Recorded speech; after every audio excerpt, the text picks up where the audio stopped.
My girlfriend cheated on me with my boss. Then they asked me to DJ their wedding. I never thought the worst day of my life would start with an email. My name's Ethan. I'm 29, and for the last 6 years, I've worked as a DJ in Seattle. Weddings, corporate parties, charity galas, you name it, I've played it. It wasn't glamorous, but it paid well. My girlfriend, Sophie, had been with me for 4 years. Or at least, that's what I thought. She'd always complained that I worked weekends. You care more about strangers dancing than spending time with me, she'd say. I believed her. So I started turning down gigs. Less money. More time together. Funny how none of that mattered in the end. Around the same time, my boss, Richard, started acting unusually friendly. He'd invite me to lunch. Compliment my work. Even hinted that I might become operations manager. I thought my career was finally taking off. Then one Thursday afternoon, I forgot my laptop charger at home. I drove back to my apartment to grab it. Sophie's car was in the parking lot. No big deal. She worked remotely. But as I walked toward my front door, I noticed another car parked behind hers. A black Mercedes. I knew that car. Because I'd seen it every single day in the office parking lot. It belonged to my boss. I stood there for a full minute, telling myself there had to be an explanation. Maybe he was dropping something off. Maybe they were planning a surprise for my birthday. Maybe. Then I heard laughter. His laughter. Coming from inside my apartment. And that's when my entire world started falling apart. I didn't knock. I couldn't. My hand was frozen on the doorknob while my brain desperately searched for any explanation that didn't end with my life falling apart. Maybe they were discussing work. Maybe Richard needed help with a project. Maybe. Then I heard Sophie laugh. Not her normal laugh. The one she only used when she was flirting. The same laugh she'd used on our first date. My stomach dropped. I unlocked the door as quietly as I could and stepped inside. Their shoes were by the entrance. His expensive Italian loafers. Her white sneakers. The apartment was silent for a second before another burst of laughter echoed from the bedroom. Every step down the hallway felt heavier than the last. When I reached the bedroom door, it was half open. I looked inside. Richard was sitting on the edge of my bed. My bed. Sophie was standing between his legs, smiling as he wrapped his arms around her waist. Then he kissed her. Slowly. Like he'd done it 100 times before. I couldn't breathe. What the hell? The words escaped before I even realized I'd spoken. They both spun around. Sophie's face went completely white. Ethan. Richard stood up immediately, adjusting his shirt like I'd interrupted a business meeting instead of catching him with my girlfriend. This isn't. Don't. My voice shook. Don't insult me. Sophie rushed toward me. I can explain. No, I said. You can lie. That's what you've been doing. She started crying instantly.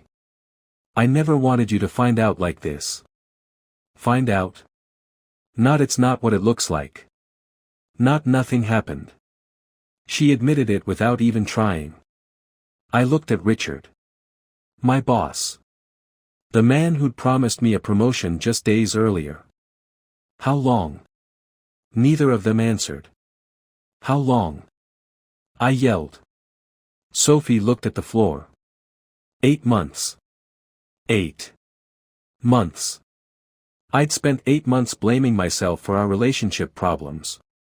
Working fewer events. Planning vacations she kept. Canceling. Buying flowers. Cooking dinner. Saving for an engagement ring that was hidden in my dresser. The whole time. She'd been sleeping with my boss. Richard finally spoke. Ethan, let's handle this like adults. I actually laughed. You've been sleeping with my girlfriend in my apartment, and I'm the one who needs to act like an adult. It just happened. No, I snapped. People accidentally spill coffee. They don't accidentally have an 8-month affair. Sophie reached for my arm. I never meant to hurt you. I stepped back. Don't touch me. That seemed to hurt her more than anything I'd said. Good. For once, I wanted her to feel even a fraction of what I was feeling. Richard grabbed his car keys. I think I should leave. You think? I stared at him. Get out before I forget you're my boss. He didn't argue. He walked past me without another word. The second the front door closed, Sophie burst into tears. I still love you. I looked at her for what felt like the first time. No. She frowned. You love the guy who pays for dinners. The guy who waits while you work late. The guy who never questioned why you suddenly needed girls' nights twice a week. She tried to interrupt. But. You don't love me. Silence. Then she whispered the words that destroyed whatever hope I had left. I think. I'm in love with Richard. I felt absolutely nothing. Not anger. Not sadness. Just. Empty. I walked into the bedroom, opened my dresser, pulled out the small velvet ring box I'd been hiding for 3 months. And tossed it into the trash can right in front of her. She watched it land. Then she started sobbing even harder. I walked back to the front door, held it open, and looked at her. You have 10 minutes. What? 10 minutes to pack whatever belongs to you. Ethan, please. After that, I said quietly, I'm changing the locks. She realized I wasn't bluffing. For the first time since I'd walked in. She looked scared. And somehow. That still wasn't the worst part. The apartment felt haunted after Sophie left. Every room reminded me of her. The coffee mug she'd always used. The blanket we bought on our first trip together. Even the stupid plant she'd insisted we keep alive somehow looked like it was judging me. I spent the weekend deleting photos, boxing up everything she'd forgotten, and trying not to think. By Monday morning, I convinced myself I could handle work. I was wrong. The second I walked into the office, conversations stopped. People looked at me, then quickly looked away. A few whispered to each other. My chest tightened. They knew. I made it halfway to my desk before my coworker, Jake, caught up with me. Dude. His voice was careful. You okay? I shrugged. I'm here, aren't I? He hesitated. Listen, there's something you should know. Before he could continue, my phone buzzed. Richard, my office. Now. No apology. No explanation. Just an order. I walked in without knocking. Richard sat behind his desk like nothing had happened. Close the door. I didn't. What do you want? He leaned back in his chair. I think it's best if we keep our personal issues separate from work. I stared at him, wondering if he'd actually lost his mind. Personal issues? I don't want office drama. I laughed. You slept with my girlfriend. And I'm asking you to remain professional. Professional. That word almost made me throw the chair across the room. Instead, I took a deep breath. So, about that promotion. His expression changed. The company has decided to go in another direction. Of course. You never planned to promote me. It wasn't entirely my decision. I nodded slowly. I figured. Then he said something that made everything click. I think it would be healthier if you started looking for opportunities elsewhere. There it was. He wasn't just taking my girlfriend. He was taking my career too. I walked out without another word. As I reached my desk, Jake pulled me aside. I didn't want to tell you this. What? I've seen them together. My stomach twisted. 4 months. People thought you knew. I felt the blood drain from my face. What? They'd leave work together. Go to lunch. She'd even come by the office sometimes. He looked genuinely guilty. We assumed you guys had broken up. No one had bothered to ask me. No one thought to mention that my boss and my girlfriend were acting like a couple in public. I packed my laptop into my bag. My manager from HR noticed. Leaving early? No. I placed my company ID badge on the desk. I'm leaving for good. She blinked. You can't just quit without notice. I smiled for the first time in days. Watch me. I walked out of that building without looking back. 3 weeks later, I had a new job with an event production company across town. Better hours. Better pay. No Richard. No Sophie. For the first time since everything happened, I finally felt like I was moving on. Then, on a rainy Tuesday afternoon, an email landed in my inbox. Subject: Wedding Entertainment Inquiry. I almost deleted it without opening it. Until I saw the names. Bride, Sophie Collins. Groom, Richard Lawson. I actually laughed out loud. There was no way. No way. I opened the email. Hi Ethan. We know this might be a little awkward, but we've always admired your talent. We'd love for you to DJ our wedding. We're willing to pay double your normal rate. We really hope you can keep things professional. I read it 3 times. Then a 4th. I couldn't believe they had the nerve. The woman who cheated on me. The boss who destroyed my career. They wanted me to stand behind the DJ booth. And play their first dance. I was about to hit delete. Then an idea crossed my mind. A very interesting idea. I stared at the email for nearly 10 minutes. Most people would have deleted it. Some would have replied with a few choice words. I did neither. Instead, I picked up my phone and called my business partner, Marcus. You sound weird, he said the second he answered. I just got hired for a wedding. That's not weird. It belongs to my cheating ex and the boss she left me for. Silence. Then. You're kidding. I wish I was. Marcus started laughing so hard I had to pull the phone away from my ear. So, you're saying karma just handed you backstage passes?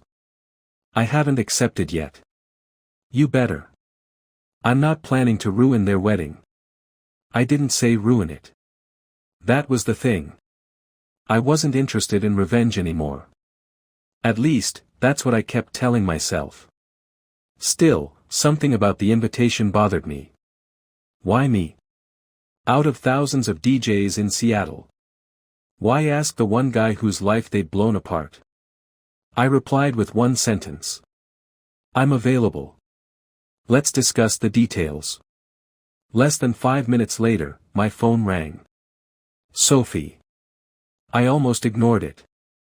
Instead, I answered. Hello. Her voice was hesitant. Thank you for picking up. What do you want? I just wanted to make sure we're okay. I laughed. We're okay. I mean, I know everything that happened was awful. You mean when you cheated on me for 8 months? She went quiet. I've apologized. No. You apologized because you got caught. Another pause. Then she said something that made my jaw tighten. Richard really wants you to do this. I couldn't care less what Richard wants. It's important to him. What about you? She hesitated. I think it'd show everyone we've all moved on. There it was. This wasn't about music. This was about appearances. They wanted the guests to see me smiling behind the DJ booth. Like everything was fine. Like they hadn't destroyed someone's life to get their happy ending. "I'll do it," I said. Her voice brightened immediately. "Really?" "Yep." "Oh my God, thank you. But I have one condition." "Anything. I want full creative control over the music." She laughed. "Of course. You're the professional." "Exactly. The professional." 2 days later, I met them at the wedding venue for a planning session. The moment they walked in together, I barely recognized them. Richard looked smug. Sophie looked different. Not happier. Just tired. There were dark circles under her eyes, and she kept forcing smiles that disappeared the second Richard looked away. Interesting. As we discussed the schedule, they started arguing over tiny details. The flowers. The seating chart. The guest list. At one point Richard snapped. "I already told you we're not inviting your cousin." Sophie rolled her eyes. "Because you're still mad he called you a homewrecker." The room went silent. Richard noticed me sitting there and cleared his throat. Anyway. I pretended to study my notes. For the next hour, they bickered about everything. The honeymoon. The menu. The budget. Even the first dance song. The perfect couple I'd imagined in my head. Didn't exist. By the end of the meeting, Sophie quietly walked me to the parking lot while Richard took a phone call. She looked down at the ground before speaking. "Can I ask you something?" I shrugged. "What?" She swallowed hard. "Do you think people can make the biggest mistake of their lives and realize it too late?" I looked at her for a long moment. For the first time since our breakup. She didn't look like someone in love. She looked like someone trapped. Before I could answer, Richard's voice echoed from the entrance. "Sophie. We're leaving." She quickly wiped her eyes, forced another smile, and walked back to the man she chose over me. As I watched them drive away, one thought kept replaying in my head. Maybe I wasn't about to DJ the happiest day of their lives. Maybe I was about to witness the beginning of the end.